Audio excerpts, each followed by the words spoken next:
Habis itu sekarang kita bahas tentang perjalanan hijrah Nabi Muhammad sallallahu alaihi wasallam. Hijrah ini berawal hari Kamis. Jadi hari Kamis itu berkumpullah datuk-datuk nenek mama Hulu Balang di sebuah lembaga namanya Darun Nadwa. Kalau di Pekanbaru, tadi kami berkumpul juga tadi sore. Nama lembaganya LAM, Lembaga Adat Melayu Riau. Saya alhamdulillah dua-dua saya masuk, LAM sama MIM. LAM Lembaga Adat, MIM Majelis Ulama. Nun aja yang belum lagi. Nun tuh bahasa Jawanya apa? Berkumpullah mereka, nama lembaga itu Darun Nadwa. Yang mendirikannya namanya Kusoi. Siapa namanya? Kusoi. Muhammad, anak Abdullah, anak Abdul Muttalib, anak Hashim, anak Abdi Manaf, anak Kusoi. Kita ulang sekali lagi. Muhammad, anak Abdullah, anak Abdul Muttalib, anak Hashim, anak Abdi Manaf, anak Kusoi. Kusoi inilah yang mendirikan lembaga namanya Darun Nadwa. Darun artinya rumah, Nadwa balai pertemuan. Kalau bahasa kampung awak, convention hall. Convention hall atau pokoknya yang ada shen-shennya itulah. Jadi berkumpullah datuk-datuk nenek mama Hulu Balang, panglima semuanya hadir waktu itu. Judul agenda acaranya bagaimana menghabisi Muhammad. Pertama dibujuk, Muhammad, mau tak engkau dikasih sawit 2 hektar? Agak-agaknya lah waktu itu. Apa kata Nabi Muhammad? Wallahi ya ammi, demi Allah wahai paman, law wada'u syamsa fi yamini, seandainya mereka letakkan matahari di tangan kananku, bulan di tangan kiriku, ala an atruka hadzal amra ma taraktuh, takkan kutinggalkan dakwah ini. Jadi metode yang pertama adalah dibujuk dan dirayu. Mau tak? Mau tak? Mau tak jadi? Tak mau dia. Tahta, harta, wanita. Tahta, tak mau. Harta, tak mau. Wanita, tak mau. Kalau tidak mau dirangkul, maka dipukul. Metode itu yang sedang dipakai sekarang. Nah, kira-kira mau tak? Saya pula ditawari jadi menteri, mana saya mau? Wakil presiden aja saya tak mau. Ada dirayu. Yang nawari Ustaz jadi menteri siapa? Tak ada. Ini kan cerita. Cepat betul tepatnya. Jadi yang pertama dirayu. Nabi Muhammad tak mampan dirayu. Karena surga itu sudah di kelopak mata dia, nampaknya. Nabi itu asal buka mata nampak surga. Awak buka mie ayam aja jauh, lagi surga. Nah, enak ya ceramah kok di kampung kita sendiri, nyantai.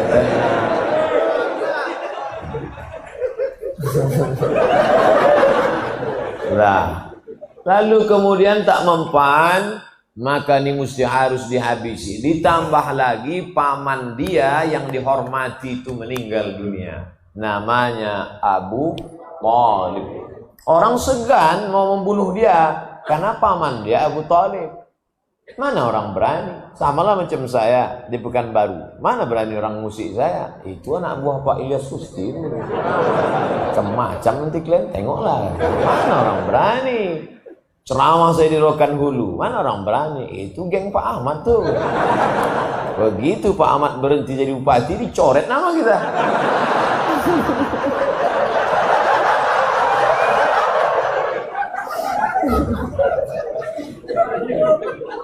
Kita buka pula cerita.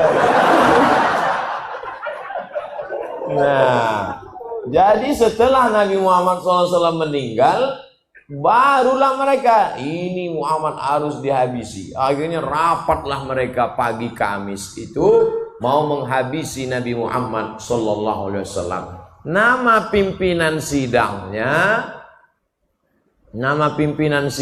namanya Abdul Uz. Nama pimpinan sidangnya namanya Umar bin Hisham. Siapa namanya? Umar bin Hisham. Kenal Bapak Umar bin Hisham? Kalau saya sebut nama kerennya, oh, Abu Jahal. Makanya kalau kenalan sama orang jangan kasih satu nama. Nama siapa? Umar bin Hisham. Nama di FB Abu Jahal. Umar bin Hisham itu Abu Jahal. Saya dulu tanya, nama Ustadz siapa? Abdul Somad. Loh, kami cari di FB kenapa tak dapat? Di FB Anton.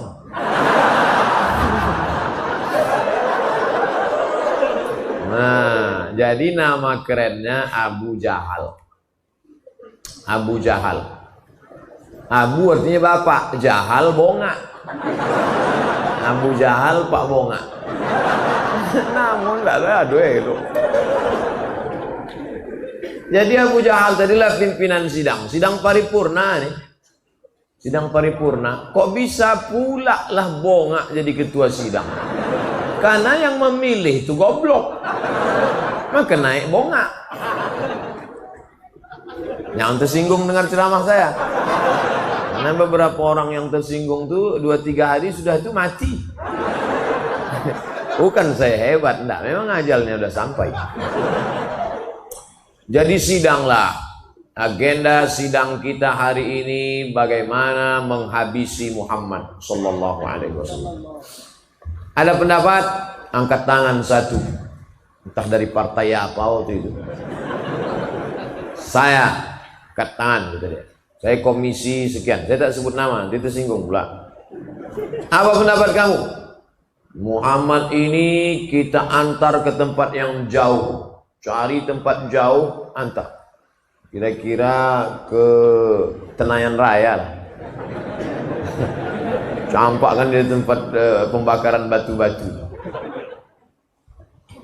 Bagaimana peserta sidang yang lain? Anggota parlemen, setuju? Tidak, saya tak setuju. Kenapa? Jadi mereka di Darun Nadwa itu berdebat juga. Jadi orang kafir musyrik jahiliyah itu di parlemen rakyat itu berdebat. Bukan tidur mereka, enggak. Jadi kalau ada anggota DPR tidur, itu lebih parah dari parlemen jahiliyah. Berdebat mereka. Karena arti parlemen, parle itu artinya bicara. Parle artinya bicara. Parlemen artinya orang yang dipilih memang untuk bicara. Maka pilihlah orang yang matanya terjaga untuk membicarakan hak-hak kita. Ini kemana arah bicara Ustaz? Pokoknya tangkap aja lah. Ini nampaknya makin banyak persekusi. Apa takut? Awak baik-baik ini persekusi juga. Bagus lepaskannya semua kan?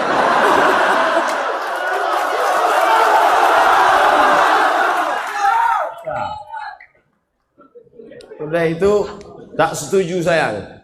Kenapa kamu tak setuju? Muhammad ini orangnya karismatik. Kalau sampai kita campakkan dia ke tempat yang jauh itu, tiba-tiba di sana nanti pengikutnya banyak dan dia akan kembali ke Makkah dan kita akan mati dibunuh oleh pengikutnya. Berpikir juga parlemen ini. Wah, bahaya ini. Jadi kalau gitu tak usah kita kirim dia, tak usah. Bahaya. Oke, ada peserta yang lain? Ada. Jadi otaknya bekerja mereka ini. Tak ada yang off otaknya. Kerja. Bagaimana menghabisi Muhammad? Pendapat satu tolak. Tak setuju ya? Tidak. Ada pendapat lain? Ada. Apa pendapat kamu? Pendapat saya begini. Kita buat kotak kayu, letakkan di samping Ka'bah, masukkan Muhammad ke dalam. Sallallahu alaihi wasallam. Masukkan dia ke dalam, jangan kasih makan, jangan kasih minum, biarkan dia kering di samping Ka'bah. Gimana? Ini modalnya kan lebih efisien, hemat biaya, mengatasi masalah tanpa masalah. Pegadaian syariah. Kata anggota parlemen yang lain, saya tak setuju. Kenapa? Karena jangan kalian sangka di samping Makkah ini tak ada pengikutnya. Pengikutnya banyak. Kalau sampai mereka melihat pemimpin karismatik mereka dibuat begini kering di samping Ka'bah, maka Makkah akan bergejolak, terjadi revolusi umat besar-besaran. Jadi kalau gitu pendapat pertama tolak. Pendapat kedua tolak juga, tak bisa kita pakai, tidak. Akhirnya suasana sepi, kata pimpinan sidang, kalau gitu kita break dulu, kita mabuk-mabuk dulu sebentar.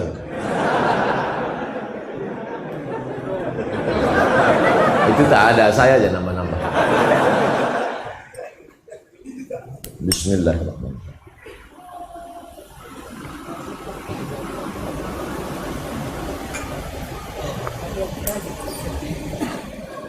Ada pendapat yang lain? Ada. Siapa yang berpendapat? Pimpinan sidang Umar bin Hisham berpendapat. Apa pendapat kau Umar bin Hisham?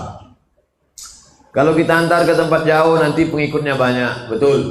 Kalau kita kurung di Makkah nanti bergejolak. Betul. Ini paling efisien. Gimana? Cari anak muda yang paling tegap badannya, kasih dia pedang paling panjang, masuk ke dalam kamar Muhammad malam-malam, bacok kepalanya. Selesai. Waktu itu sniper belum ada lagi. Sniper dari Jawa ya kan. Nanti kalau bapak tiba-tiba tengok Ustadz Somad hilang, berarti udah kena yang ketiga. Kirim satu orang, mati. Selesai. Oh, yang lain tak setuju. Saya tak setuju. Kenapa? Kamu tahu Muhammad itu siapa? Muhammad, anak Abdullah, anak Abdul Muttalib, anak Hashim, anak Abdi Manaf, anak Qusay, keturunan Kilab, Lu'ay, Fihir, cucu-cucu Adnan, mengalir darah Ismail, anak Ibrahim alaihi salam. Kalau sampai cucu Ibrahim dibunuh, maka kabilah yang lain mengamuk. Akhirnya suasana rapat deadlock. Voting tak ada waktu itu. Bingung mereka gimana ya. Muncul ide. Orang yang jahat-jahat tuh idenya dari mana? Dari setan. Main otak setan. Mindset otak setan. Ada aja idenya kalau untuk yang jahat-jahat. Yang baik-baik pula ngantuk.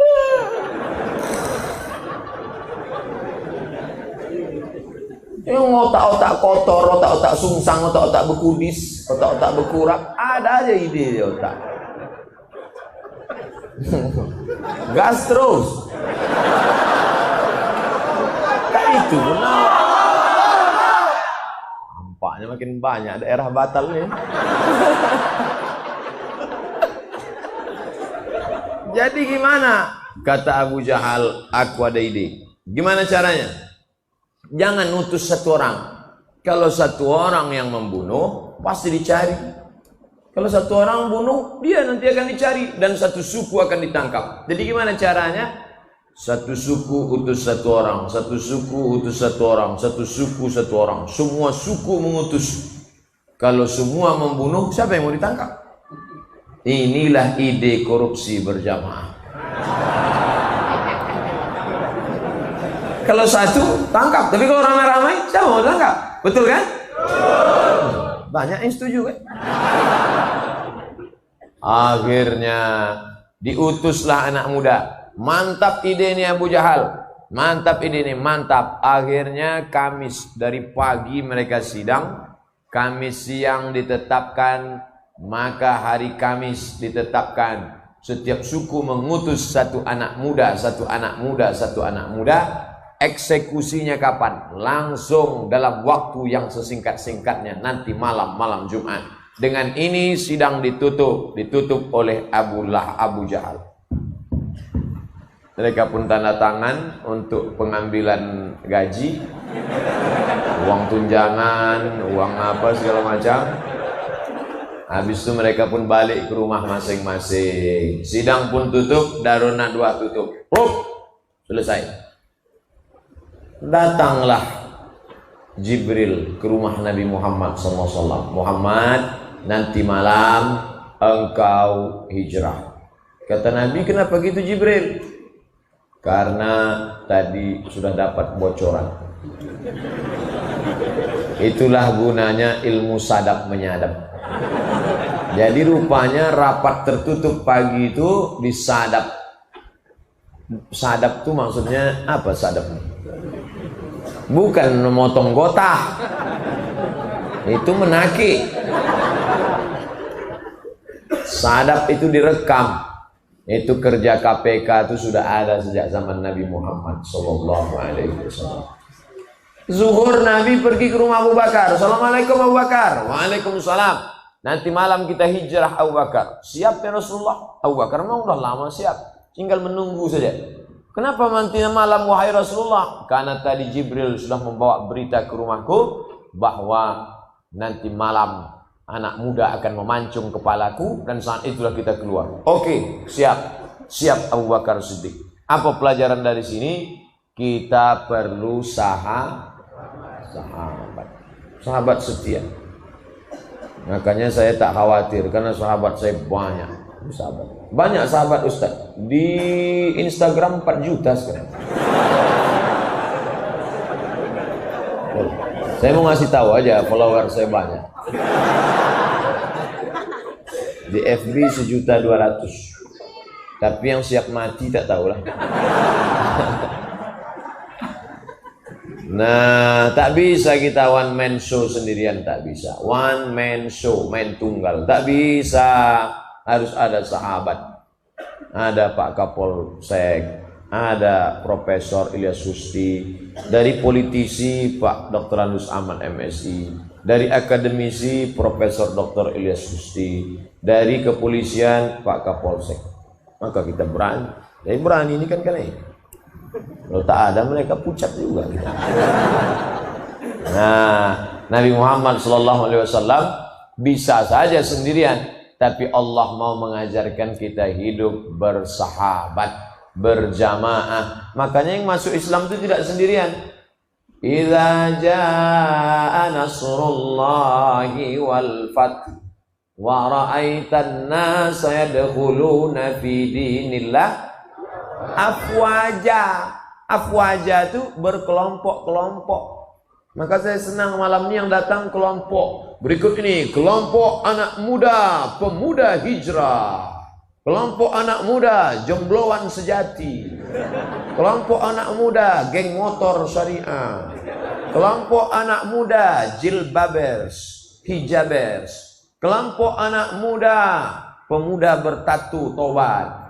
Kelompok anak muda banyak. Itu yang disebut dengan wara'aitan nasa yadkhuluna fi dinillahi afwaja. Apa nama geng kalian? Afwaja. Mantap. Nah, lalu kemudian Abu Bakar sudah siap. Nanti malam ya Abu Bakar. Ya, Nabi pulang ke rumah, siap, packing barang. Lalu kemudian malam itu habis Isya dia tidur. Nabi itu tidurnya habis Isya. Kita tak pula tidur habis Isya. Nah, insyaallah ceramah ini tak lama nih biar cepat kita tidur. Nabi tidur setelah Isya biar supaya mudah tahajud malam. Kenapa kita sekarang payah tahajud? Karena habis Isya acara. Makanya habis Isya ngobrol itu makruh kecuali untuk bicara akhirat, untuk ngaji. Tidur yang paling berkualitas kata Pak Dokter habis Isya. Jam 8 habis Isya, 9, 10, 11, 12, 1, 2, 6 jam tidur paling berkualitas. Katanya harus tidur 8 jam Pak Ustaz. Kalau tak tidur 8 jam kena penyakit 5L, lemah, letih, lesu, letoy, loyo, lunglai. Tidur itu bukan jamnya, tapi kualitasnya tidur itu. Coba tengok kawan-kawan kita security yang malam tak tidur. Siang tidur dia dari jam 6 pagi sampai jam 6 petang. Sholat jamak takhir semua. Lemas juga badan dia. Tapi ada orang yang tidurnya sedikit aja, tapi berkualitas. Makanya habis isya tidur. Tak bisa lah Pak Ustadz, kami ada acara. Oke, tambah 2 jam. Jam 10 tidur. Tadi saya mulai ceramah nih jam setengah 9. Sekarang sudah jam setengah 10 kurang 10. Berarti saya sudah ceramah 50 menit. Kejap lagi habis.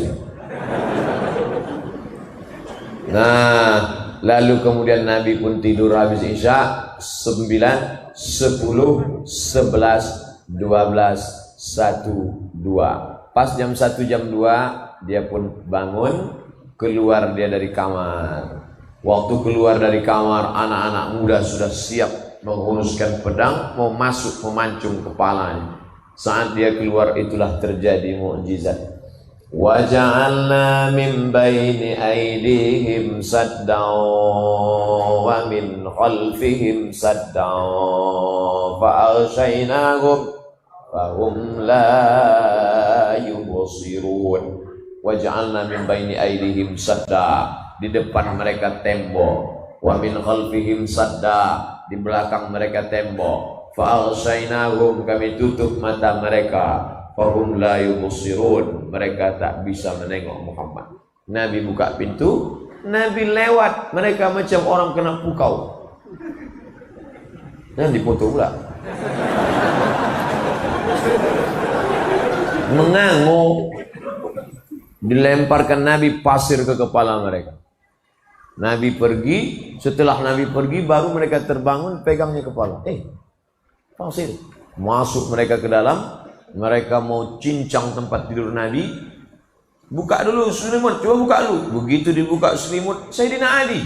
Ali, iya, Muhammad mana? Mana? Aku tahu, kata dia.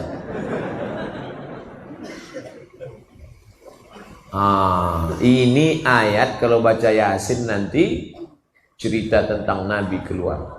Itu ayat dalam surat Yasin itu cerita tentang Nabi keluar malam hijrah. Bukan itu ayat mantra. Nah, ini dibaca pula biar supaya tak kena razia. Kebetulan SIM mati, STNK belum perpanjangan. Pas nampak polisi razia, wa ja'alna min baini aydihim saddan wa min khalfihim fa aghshaynahum fahum la yubsirun. Prit, semprit Pak Kapolsek, semprit. Kok nggak mempan ya Pak Ustadz? Orang sama-sama ngaji. Mana mempan? Aku baca itu juga, kata Pak Kapolsek. Kecuali polisinya hantu, barulah mempan.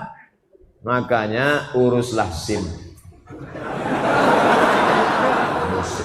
Saya urus SIM. SIM A, SIM C tak pernah saya tinggal. Walaupun saya naik helikopter tadi. Saya mau ngasih tahu aja. Urus SIM lu. Kalau pakai helm, yakinkan sampai berbunyi klik. Klik, baru jalan. Kemarin waktu naik motor di Pematang Rebah, klik. Sampai tempat ceramah, tak pula bisa buka. Dipotong pakai pisau. Cemas saya. Cemasnya tak berapa, malunya. Sempat viral, helm tak terbuka. Nah, lalu kemudian keluar Nabi, ditanya mereka kemana Ali? Aku tak tahu, kata Ali. Nabi pun langsung ke rumah Abu Bakar Siddiq. Abu Bakar pun menemani Nabi SAW. Naiklah mereka ke atas, nama bukitnya Jabal Thur. Jabal Thur. Kalau tempat Nabi menerima wahyu, Jabal Nur. Tulisannya sama, alif, lam, garis, waw, ra. Yang satu titiknya 1, nur. Yang satu titiknya 3, Thur. Bukan saur, Thur. Letakkan ujung lidah di gigi atas. Payah bahasa Arab nih Pak Ustaz. Thur itu ada dalam bahasa Inggris. Nah, health, WHO. World Health Organization. Kan tak ada dalam bahasa kita tak ada saya suka Ustaz Somad. Tak ada. Kalau bahasa Arab ada Hari apa ini? Hari Selasa, Yaumul Thulatha. Nama bukitnya namanya Jabal Sur. Naiklah ke atas. Saya Jabal Nur pernah saya naik. Jabal Nur naik. Jabal Sur jarang orang naik. Bukitnya terjal, tinggi ke atas. Naiklah Nabi ke atas bersama Abu Bakar Siddiq. Tidak pakai senter. Karena kalau pakai senter, kafir Quraisy menengok dari bawah. Itu dia, tangkap. Gelap-gelap naik mereka ke atas. Jadi kalau nampak nanti kawan naik motor lampunya mati, itu karena takut ditangkap kafir Quraisy.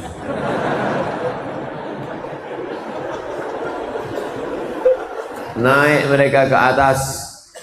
Tengah malam gelap, jam 2 malam, jam 3 malam. Sampai ke atas, Nabi udah mau masuk ke dalam Jabal Sur, ada gua kecil. Mau masuk Nabi ke dalam, ditahan Abu Bakar. Jangan ya Rasulullah. Kenapa kata Nabi? Mana tahu ada binatang berbisa di dalam. Biar aku cek dulu. Masuk Abu Bakar ke dalam. Dicek Abu Bakar, tengok tak ada ular, tak ada kalajengking bersih, silakan masuk ya Rasulullah. Andailah kita sama Nabi malam itu, andai saya lah sama Nabi waktu itu, saya persilakan ya Rasulullah, silakan masuk.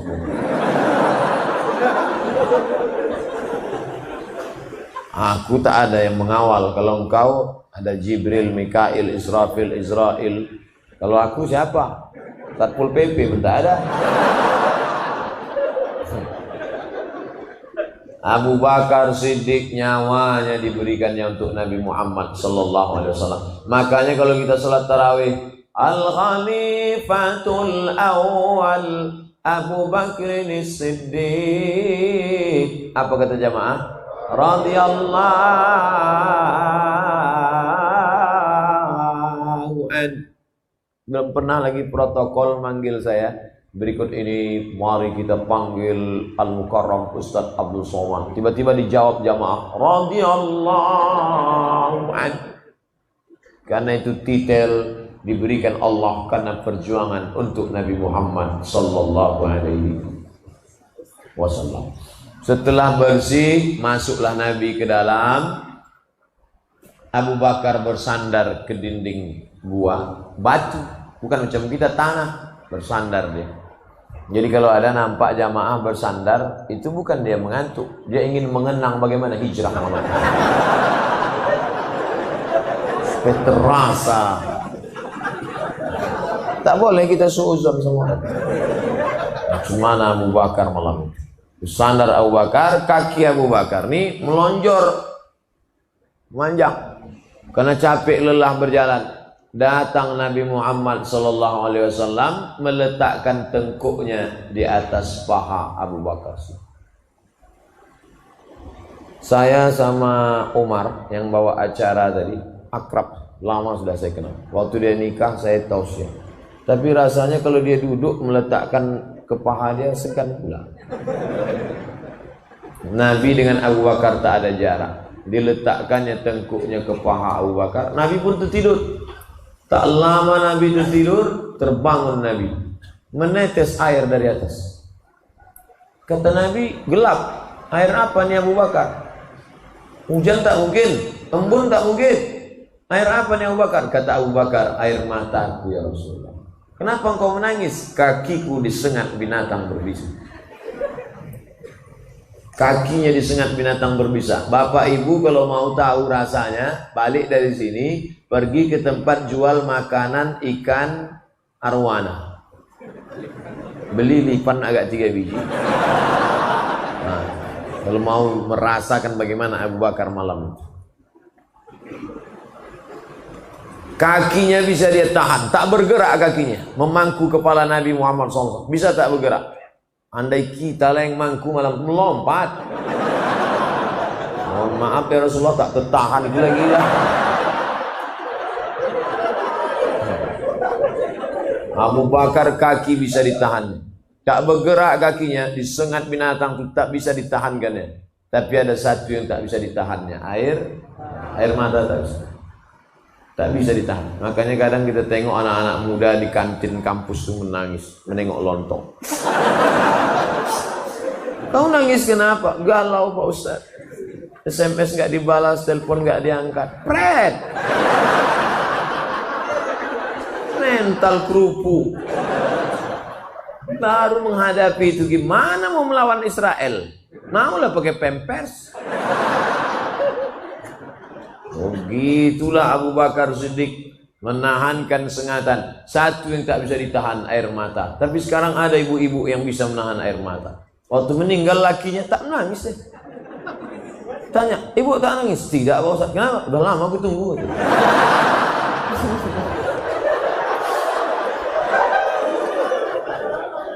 Tidak jamaah Al-Ikhlas. Jamaah dekat-dekat sini juga. Lalu kemudian sampailah pagi. Malam apa itu? Malam Jumat, malam Sabtu, malam Ahad. 3 malam. 3 hari 3 malam mereka transit di sana. Yang ngirim makanan siapa? Perempuan namanya Asma. Pakai Hamzah. Asma. Kalau Asma Sosa Ongo. Ini namanya Asma binti Abi Bakar. Saya laki-laki sehat. Rasanya kalau disuruh bawa nasi ke atas.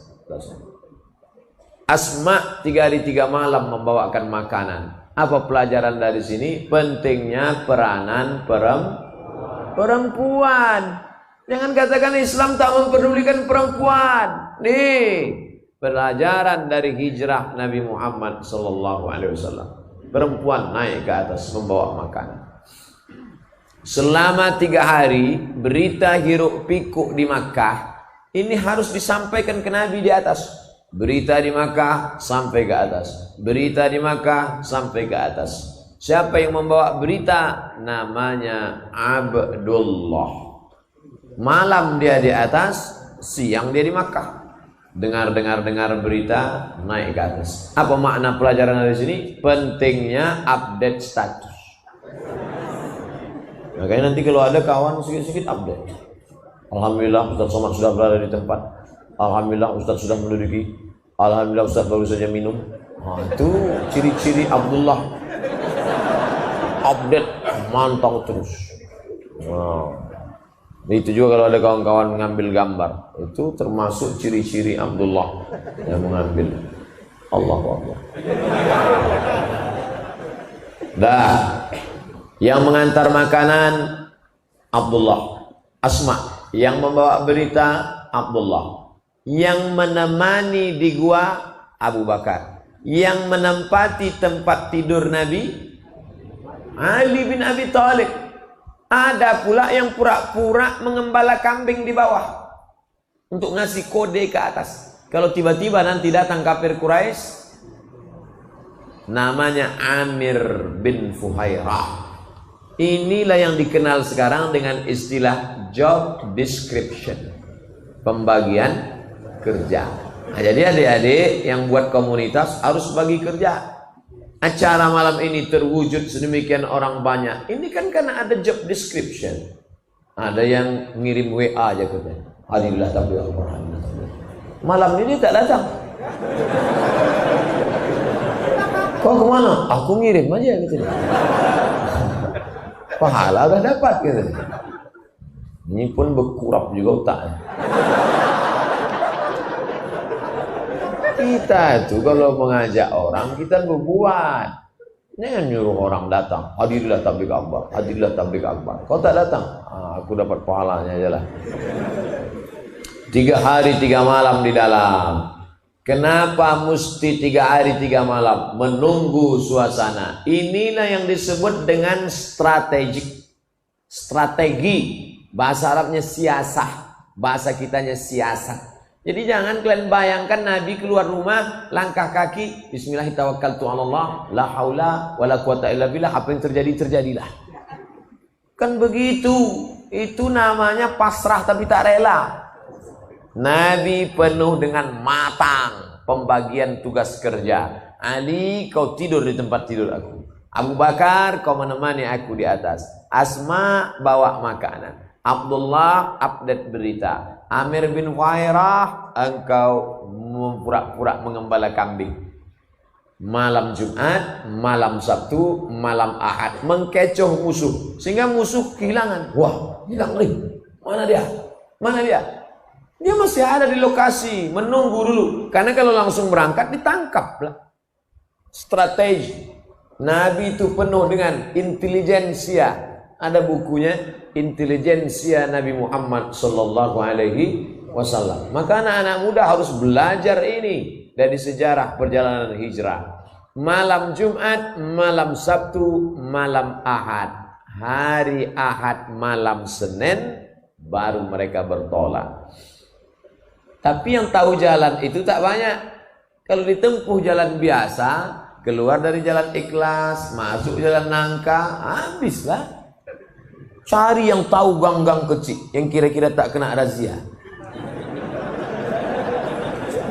Yang tahu jalan itu seorang bernama Abdullah bin Uraiqid. Ingat namanya, Abdullah bin Uraiqid, pakai qaf sama ta. Uraiqid. Dan dia itu non muslim. Walaupun namanya Abdullah tapi dia non muslim. Abdullah bin Uraiqid. Apa pelajaran dari sini? Boleh berkawan dengan non muslim kalau tidak membahayakan. Nah, jadi jangan dia non muslim, hancurkan rumahnya, larikan pacarnya. Nabi berkawan dengan Abdullah bin Uraiqid 8 hari 8 malam dari kota Makkah menuju Madinah yang menunjukkan jalan non muslim. Makanya berkawan dengan non muslim silakan. Bertetangga dengan non muslim tak apa-apa. Nikah dengan non muslim syarat dan ketentuan berlaku. Makan dengan dia, tengok rumah makannya dulu. Sederhana, tak apa-apa. Bare Solo, tak apa-apa. Tesalonika babi panggang, jangan. Ustaz kok tahu? Saya selalu lewat situ.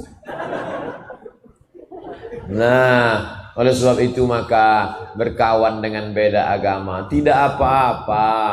Wala ana abidun ma'abadtum wala antum abiduna ma'abud lakum dinukum. Ini dasar Islam. Lalu kemudian mereka pun melanjutkan perjalanan. Abu Bakar Siddiq penunjuk jalannya Abdullah bin Uraiqid, Nabi Muhammad SAW. Tentu ada duit, ongkos, biaya perjalanan. Siapa yang menanggung biaya hijrah? Abu Bakar Siddiq punya emas. Emas disimpan dalam kain. Ini kain, ini emas. Emas kalau dimasukkan ke dalam kain memuncul nampak kain. Datanglah ayah Abu Bakar. Nama ayahnya Abu Quhafah. Nama siapa nama ayahnya? Abu Quhafah. Ingat, Abu Quhafah. Abu Quhafah ini tak Islam, benci sama Nabi Muhammad. Datang dia menjumpai Asma. Asma, ya, ayah kau mana? Ayah sudah pergi sama Muhammad sallallahu alaihi wasallam. Mana emasnya? Aku curiga jangan-jangan emasnya sudah dibawa Muhammad ini. Firasatku berkata emas nampaknya lah habis ini. Datang Asma, diambilnya batu, dimasukkannya ke kain. Atuh, kata Asma, atuh, ya, coba atuh pegang. Dipegang atuh tadi. Ini emasnya, iya tuh. Oh, masih banyak ya. Padahal batu. Itu boleh membohongi orang buta yang bongak, tolol, goblok. Siasat, ini sedang siasat ini. Akhirnya Abu Quhafah itu masuk Islam juga. Tapi nanti setelah 8 tahun hijrah, pindah balik ke Makkah, baru dia masuk Islam. Abu Quhafah masuk Islam. Makanya jangan nonton cuman CD kedua, CD ketiga masih ada. Pegang, ini emasnya, ya. Padahal batu, emas itu sudah dibawa perjuangan. Makanya nanti kalau ada ustadz ceramah, isinya mencaci maki Abu Bakar, Itu ciri aliran sesat, mencaci maki Abu Bakar. Abu Bakar pengkhianat, Abu Bakar merampas kekuasaan Ali. La tasubbu ashabi, jangan kau caci maki sahabatku. Lau anfaqa ahadukum mithla Uhudin zahaban, seandainya ada di antara kalian yang bersedekah emas sebesar bukit Uhud, belum tentu dapat setengah mudnya Abu Bakar Siddiq. Habis hartanya untuk Islam. Kita apa? Kita apa perjuangan kita untuk Islam? Kotak saja jadi hilang, tak kemana kan? Keluarkan kotak tadi balik. Ini udah cerita-cerita emas nih, saya yakin ibu-ibu itu udah siap nih. Mana dia Ustaz? Mana katanya? Waktu kotak dibagikan di Mesir, acara penggalangan dana, mata saya menengok sendiri ibu-ibu orang Mesir itu mengeluarkan emas. Oh, masuk dalam. Kalau mau nengok di Masjid Ikhlas, coba. Besok pas dibawa ke Ramayana, rupanya imitasi. Orang yang bersedekah emas imitasi masuk surga, surganya imitasi juga. Lalu kemudian mereka pun melanjutkan perjalanan. Sampai di tengah perjalanan, tiba-tiba nampak abu. Bahasa Indonesianya apa tuh? Debu, abu. Ya Rasulullah, ya. Ada abu ya Rasulullah. Ada debu ya Rasulullah. Ditengok Rasulullah. Oh, ada orang mengejar kita. Karena orang kalau naik kuda kencang, itu debunya naik ke atas. Ada orang mengejar. Rupanya yang mengejar itu namanya Suraqah. Pakai kah, Suraqah. Sampai ke kampung kita serakah. Dikejarnya Nabi kencang. Begitu sudah mau sampai menangkap Nabi, ujung kaki kuda depannya terperosok ke pasir, jatuh bergelinding, berguling, jatuh. Padahal seumur hidup nenek kuda tak pernah jatuh. Macam saya, mana pernah saya jatuh? Ada 2 kali, itu pun kudanya pelan. Jatuh. Akhirnya sadar dia. Dikejarnya lagi Nabi Muhammad, dicegatnya Nabi. Stop, aku Suraqah seumur hidup tak pernah jatuh dari kuda, pembunuh bayaran. Tapi sekarang aku sadar, rupanya yang ku kejar ini bukan manusia biasa. Engkau manusia bukan biasa. Maka hari ini, itu maknanya ada orang yang keluar dari rumah dengan niat jahat, tapi di tengah jalan bisa menjadi baik. Tapi sebaliknya ada orang yang dari rumah baik, tiba-tiba di jalan menjadi jahat. Apa pelajaran yang bisa kita ambil? Jangan sampai di akhirat kita malu sama Suraqah. Waktu itu Suraqah sudah ditawarkan, kalau kau bisa membawa kepala Muhammad, kau akan dikasih 100 ekor onta. 1 ekor onta paling murah 30 juta. Itu pun onta-onta yang udah berkurap lah itu lah. Kalau 1 ekor onta 30 juta kali 100 berapa? 3 miliar mas bro. 3 miliar. Kalau onta yang mahal yang bagus 70 juta, 7M. Mau berangkat dari rumah niat kepala Muhammad 7M, kepala Muhammad 7M, kepala Muhammad 7M. Tapi begitu jatuh dia menemukan titik baliknya, tak ada harga 7 miliar. Apa kata Nabi? Aghib anna Suraqah, kau balik ke Mekah, jangan ceritakan tentang kami. 7 miliar tak ada harganya, tapi ada kebahagiaan yang tak dapat ditebus dengan harta. Apa dia? Iman. Apa dia? Kelapangan dada. Oleh sebab itu maka kalau ada orang mengatakan semua bisa dibayar dengan uang, ada yang tak bisa dibayar dengan materi. Kebahagiaan hati, kelapangan yang dirasakan oleh Suraqah saat itu. Apa pelajaran yang perlu kita ambil? Ada orang keluar rumah niatnya mau memancung Muhammad sallallahu alaihi wasallam. Ada orang keluar rumah niatnya mau dapat cari harta haram, tapi di tengah jalan dia bertaubat. Betapa malunya, dari rumah niatnya bismillah tawakkaltu 'ala Allah la haula wala quwata illa billah, sampai ke tempat itu. Tak usahlah ceritakan. Jadi makin banyak orang sakit hati. Lanjut perjalanan.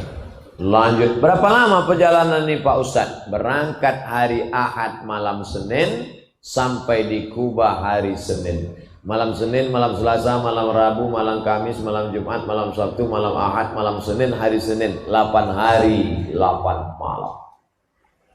Sampai di perjalanan haus, air sudah habis. Boleh minta air susu kambing. Nampak peternakan kambing, boleh minta air susu kambing. Boleh kami minta susu kambing? Boleh, silakan. Tapi sekarang musim kemarau, susu kambing kering. Tapi kalau mau tes lah, di situ terjadi mukjizat. Ketika diperah oleh Abu Bakar, Nabi berdoa, didoakan Nabi, tiba-tiba ada air. Keluar air susu kambing 1 gelas. Abu Bakar menyapu bagian bawah. Bagian bawah itu disapunya. Kenapa disapunya? Dia tak mau ada pasir menetes kena ke pakaian Nabi. Tengok adab Abu Bakar. Dapat air minum, disapunya bagian bawah, dibikinkan Nabi. Lalu Nabi pun meminum air susu itu. Apa kata Nabi? Fasyariban nabiyyu hatta irtawaitu. Nabi meminum air itu sampai hausku hilang. Saya waktu membaca itu, Nabi minum air itu sampai hausku hilang. Yang minum siapa? Nabi. Yang hausnya hilang? Ini salah cetak ukur. Nabi minum sampai hausku hilang. Sekarang kita tes.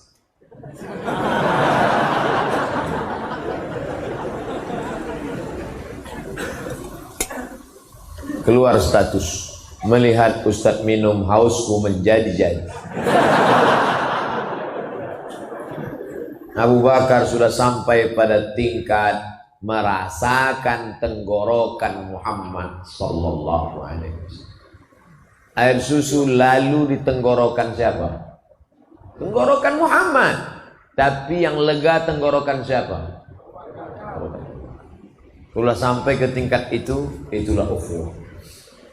Tapi jangan dibalik. Banyak juga sekarang anak muda tak nikah. Kau kenapa tak nikah? Nengok kau nikah, aku sudah terasa nikah. Ngada-ngada. Oleh sebab itu maka inilah puncak daripada ada orang sekedar simpati. Kasihannya Abu Bakar sudah sampai pada tingkat di atas simpati. XL itu Pak Ustaz. Empati. Merasakan perasaan kawan. Inilah yang dikenal dengan tenggang rasa, tepos liro. Puncak daripada cinta, puncak daripada ukhuwah Islamiyah, puncak daripada persaudaraan adalah merasakan perasaan orang lain. Maka kita paham hijrah itu kenapa tidak kun payakun. Padahal kalau mau ngapain 8 hari 8 malam. Minal masjidil harami ilal masjidil aqsa. Naik lagi ke Sidratul Muntaha. Tak sampai semalam selesai. Innama amruhu iza arada syai'an ayakula lahu kun. Kenapa perjalanan ini 8 hari 8 malam? Dengan berjalan kita kenal dengan orang. Kau kenal dengan si fulan? Kenal. Pernah kau jumpa? Enggak, kau belum kenal. Kau kenal dengan si fulan? Kenal. Pernah kau salaman sama dia? Belum, kau belum kenal. Kau kenal dengan si fulan? Kenal. Pernah kau seperjalanan sama dia? Tidak, belum kenal. Berjalan sama orang, barulah sadar kita. Selama ini dia nampaknya sabar, berwibawa. Rupanya perut kenyang. Waktu lapar, nampak musang berbulu, bulu harimau. Bapak Ibu yang dimuliakan Allah Subhanahu wa ta'ala. Makanya kalau mau kenalan sama orang, banyak perjalanan. Saya ingin berkenalan dengan anak-anak muda ini. Nanti sampai masanya kita akan sama-sama berjalan touring kita nanti. Barulah kita kenal. Baru tahu kawan mana lawan ketika busi mati. Barulah tahu. Ya, nengok mati ya, iya. Dan tapi ada kawan yang masya Allah mati ya, iya. kasihnya mancis nih, bakar aja.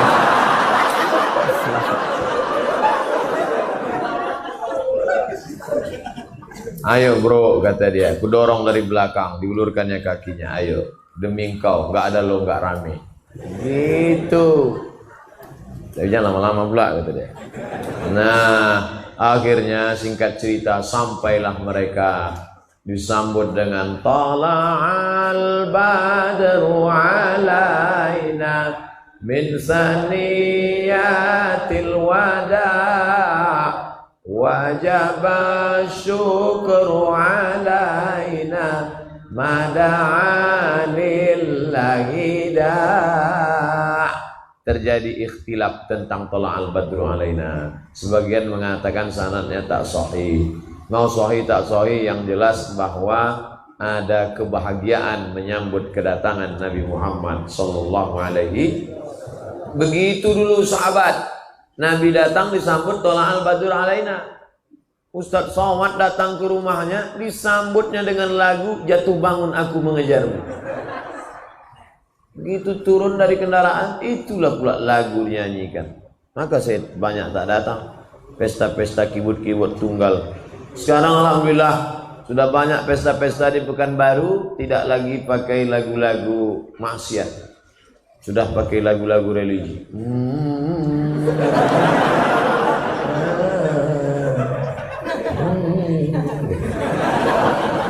Terus tengok suaranya mantap, tengok bekumis. Jadilah ibu-ibu yang mau pakai rebana bagus, tapi jangan pula ada acara nikah dinyanyikan lagu Bila Israel datang mama. Menangislah kedua mempelai di atas. Sesuaikanlah sama lagu bahagia, lagu ini.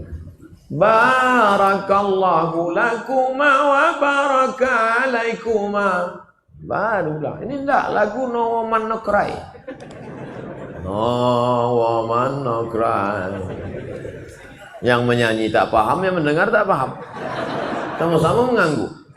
Tak apa diangguk kan?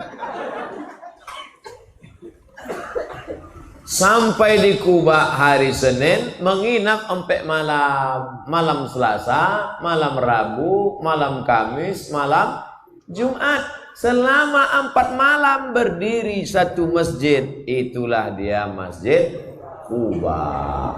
Bukan Fidel Castro. Kuba pakai kop, bukan Kuba. Kuba cerutu. Masjid Kuba.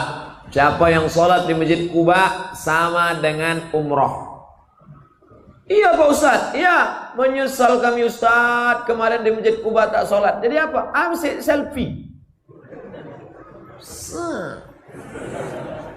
Tak sholat sunat. Sholat sunat di Masjid Kuba. 4 hari 4 malam berdiri satu masjid. Tanya Profesor Ilyas Nusti bagaimana sulitnya mendirikan masjid. Ikhlas. Tanya Pak Dr. Andus Haji Ahmad MSI bagaimana susahnya dulu mendirikan Masjid Islamic Center Pasir Pengairan Rokan Hulu. Apa kata anggota-anggota dewan itu dulu? Mau buat masjid di pokok karet, iya, ciga sama cingkuk aja lah sholat di situ nanti. Tak yakin mereka ada manusia yang sholat di situ. Apa yang terjadi sekarang? 17.000 orang sholat di Islamic Center Pasir Pengarayan Rokan Hulu hari Ahad, hari Sabtu. Sabtu Ahad. Masjid terbaik se-Indonesia 2015.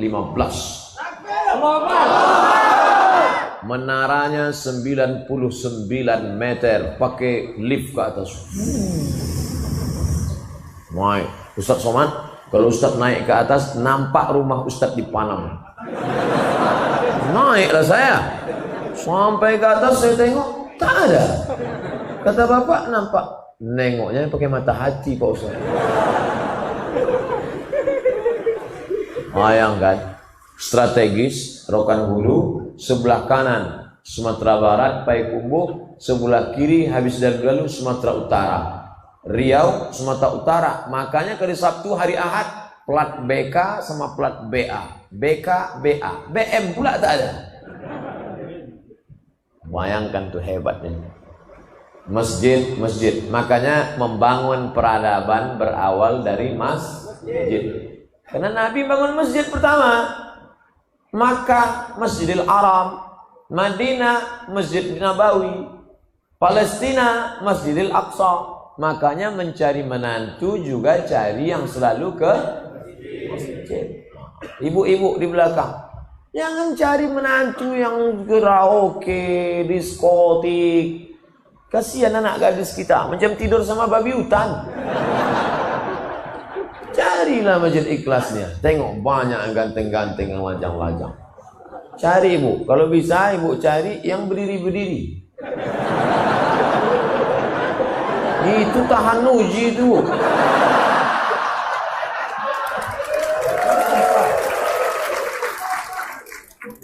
Tadi mulai ceramah jam 8:30, sekarang jam 10. Udah 90 menit saya ceramah. Tak terbayangkan gimana kesemutannya itu. Tapi mereka, mudah-mudahan anak-anak lajang ini ditemukan dengan jodoh yang baik-baik. Yang bilang amin, itu yang belum nikah. Yang udah pula. Dia tak tahu bini di belakang. Nah, sesudah itu hari Jumat bertolaklah Nabi dari Kuba tadi menuju tempat namanya Yathrib. Apa namanya? Ya, pakai sa, Yathrib. Yathrib artinya tanah mati, tanah tandus, tanah busuk, tanah banyak kuman dan penyakit. Bayangkan kalau kamu kemana? Ke Yathrib.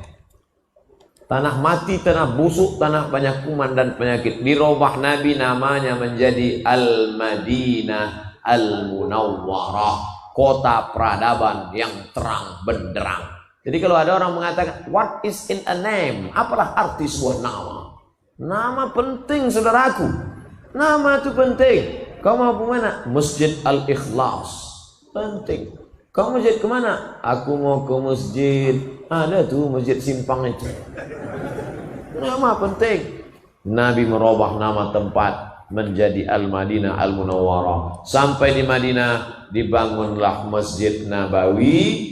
Lalu dipersaudarakan antara orang Makkah Muhajirin dengan orang Madinah Ansor. Dipersaudarakan antara orang Islam dengan orang Yahudi. Maka peradaban dari masjid.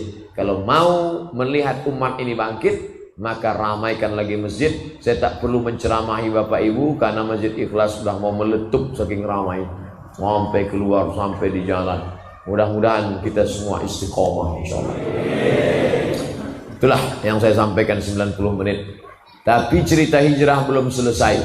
Siapa yang akan melanjutkan? Nanti kalau ada acara di Masjid Ar-Rahman, datang. Masjid An-Nur, datang. Masjid As-Salam, datang. Di mana saja acara pengajian hijrah, Dr. Mustafa Umar, Dr. Mawardi Muhammad Saleh, Dr. Saidul Amin, profesor-profesor, datang. Pokoknya jangan sampai tak datang. Ada yang mengatakan menyambut tahun baru hijrah ini bid'ah Pak Ustaz. Bisa dengarkan itu.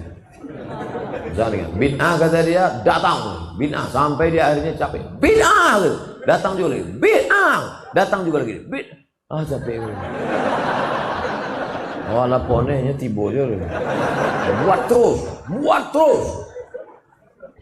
Ajar terus.